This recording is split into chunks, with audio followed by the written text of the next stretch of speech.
এক ধনী কোটিপতি ব্যবসায়ী ছিলেন রাশেদ চৌধুরী। টাকার অভাব ছিল না, ছিল না ক্ষমতারও। কিন্তু একদিন হঠাৎ তিনি বিরল এক রোগে আক্রান্ত হলেন। দেশের বড় বড় ডাক্তার এলেন, বিদেশ থেকেও বিশেষজ্ঞ আনা হল, কিন্তু কেউই নিশ্চিত কিছু বলতে পারলেন না। ডাক্তারদের চোখে ভয়, পরিবারের চোখে অশ্রু। বিশাল প্রাসাদের ভেতর নেমে এলো গভীর নীরবতা।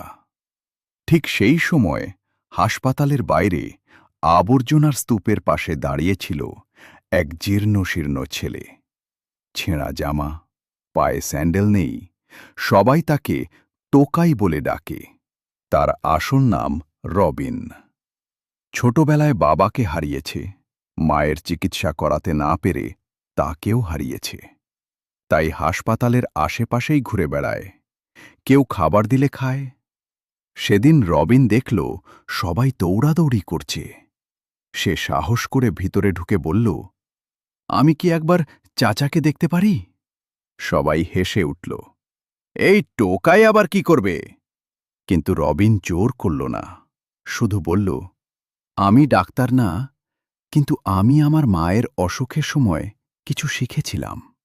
এক নার্স দয়া করে তাকে ভিতরে যেতে দিলেন।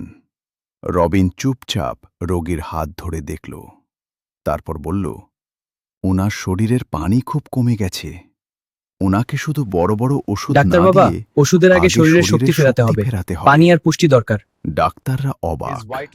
ছেলেটির কথায় That's good. যুক্তি Any ছিল। changes in the labs? তারা Creatinine পরীক্ষা is down. করলেন। Excellent. সত্যি, শরীরে মারাত্মক পানিশূন্যতা ও পুষ্টির ঘাটতি। চিকিৎসা পদ্ধতি একটু বদলানো হল। ধীরে ধীরে কোটিপতির শ্বাস স্বাভাবিক হল।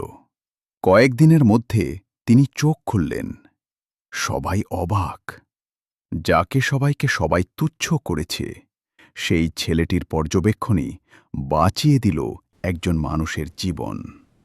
কোটিপতি সুস্থ হয়ে প্রথমেই রবিনকে খুঁজলেন, বললেন, তুমি কি চাও? রবিন মাথা নিচু আমি করে শুধু বলল, পড়াশোনা করতে চাই। আমি শুধু পড়াশোনা করতে চাই। কোটিপতির চোখ ভিজে গেল। আজ থেকে তুমি আমার ছেলের আজ মতো। থেকে তুমি আমার ছেলের মতো। তোমার তোমার পড়াশোনার সব দায়িত্ব আমার। আমার। বছর কেটে গেল। সেই টোকাই ছেলেটি একদিন বড় ডাক্তার হল। সে কখনো ভুলে যায়নি, মানুষের আসল মূল্য পোশাকে না, হৃদয়ে।